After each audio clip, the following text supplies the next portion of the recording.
तपाईँ आफूलाई कति राम्रोसँग चिन्नुहुन्छ? यो प्रश्न सुन्दा सजिलो लाग्छ, तर सत्य के हो भने धेरैजसो महिलाहरूले आफ्नो जीवन अरूलाई खुसी पार्दै बिताउँछन्, तर आफूभित्र के चाहन्छन् भन्ने थाहा हुँदैन। चलाक सोच भएकी महिलाको पहिलो गुण हो आत्मजागरण।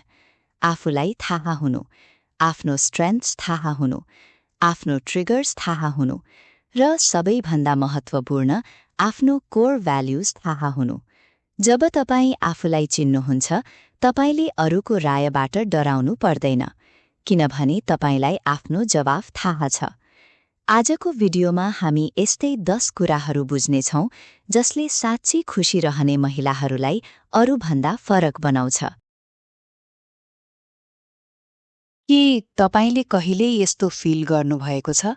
रिस उठ्यो तर देखाउन मिलेन, दुःख लाग्यो तर रोएन, किनभने बलियो भएर बस्नुपर्छ भनिएको थियो। तर साँचो इमोसनल स्ट्रेन्थ भनेको भावना नदेखाउनु होइन, यो भनेको आफ्नो भावना थाहा पाउनु र त्यसलाई सही तरिकाले ह्यान्डल गर्नु। चलाक महिलाहरू यसो गर्छन्। पहिलो, भावना आउँदा त्यसलाई नेम गर्छन्। मलाई अहिले रिस उठेको छ।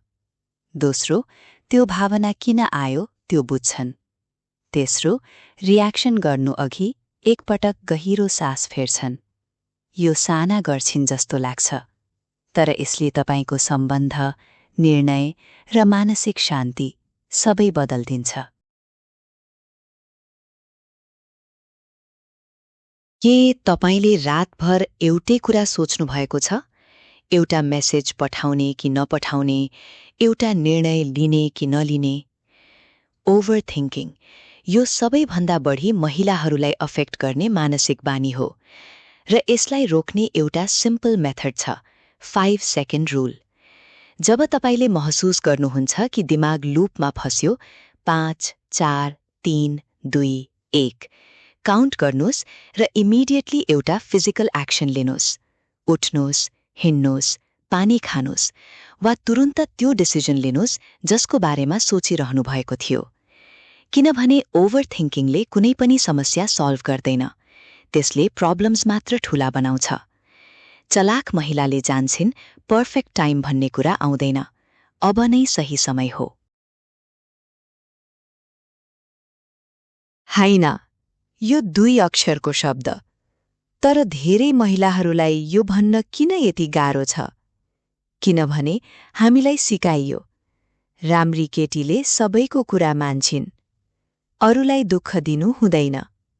तर साँचो कुरा के हो भने बाउन्ड्रिज नतोकी हरेक पटक अरूलाई हो भन्दा तपाईँ आफूलाई होइन भनिरहनु भएको हुन्छ।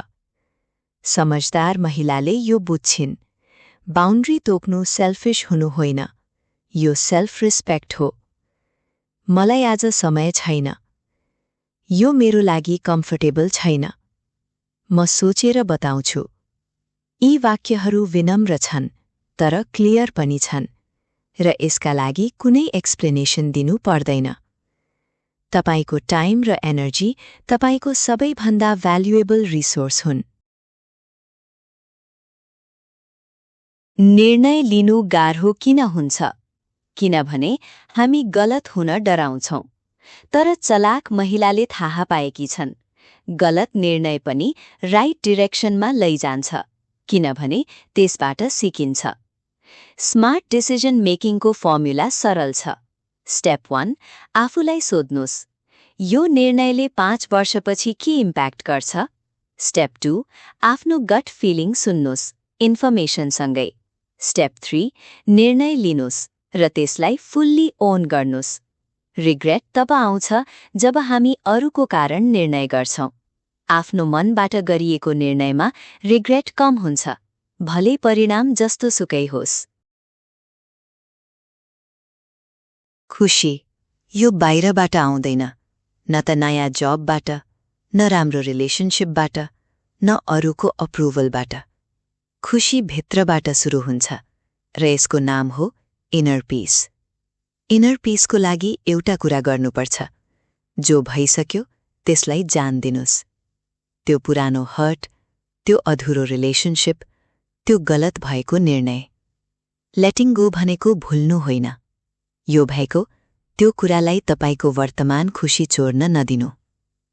शान्ति, यो पर्फेक्ट लाइफबाट आउँदैन, यो एक्सेप्टेन्सबाट आउँछ। सोशल मिडिया खोल्नुस् र 10 मिनेटभित्र तपाई कसैको लाइफबाट आफ्नो लाइफ कम्पेयर गरिसक्नुहुन्छ। उसको घर, उसको करियर, उसको रिलेशनशिप सब मेरो भन्दा राम्रो छ। तर के तपाईले कहिल्यै सोच्नु भएको छ तपाईले जे देख्नु भएको छ त्यो हाइलाइट रिल हो, बिहाइन्ड द सीन्स होइन। चलाक महिलाले जान्छन् तुलना सधैँ अनफेयर हुन्छ, किनभने तपाईले आफ्नो सबै कुरा थाहा छ तर अरू सतह मात्र। एउटा एक्सरसाइज गर्नुस्, हरेक बिहान आफूलाई सोध्नुस्, आज म हिजोको म भन्दा अलि राम्रो छु? यही नै सही कम्प्यारिजन हो। के तपाई हरेक दिन अरूका लागि बिजी हुनुहुन्छ? आफ्नो लागि टाइम छैन? धेरै महिलाहरू यसो सोच्छन्, आफ्नो बारे सोच्नु सेल्फिश हो। तर यो सत्य होइन। खाली कपबाट कसैलाई पानी दिन सकिँदैन। जब तपाई मानसिक र शारीरिक थकित हुनुहुन्छ, तपाई अरूलाई पनि बेस्ट दिन सक्नुहुन्न। आफ्नो लागि समय निकाल्नु यो लग्जरी होइन, यो आवश्यकता हो। हरेक दिन कम्तीमा 30 मिनेट सिर्फ तपाईको लागि पढ्नुस्, हिन्नुस्, बस्नुस्, जे तपाईलाई रिचार्ज गर्छ। गिल्ट नगर्नुस्, किनभने तपाई पनि केयरको डिजर्भ गर्नुहुन्छ, आफ्नै आफूबाट।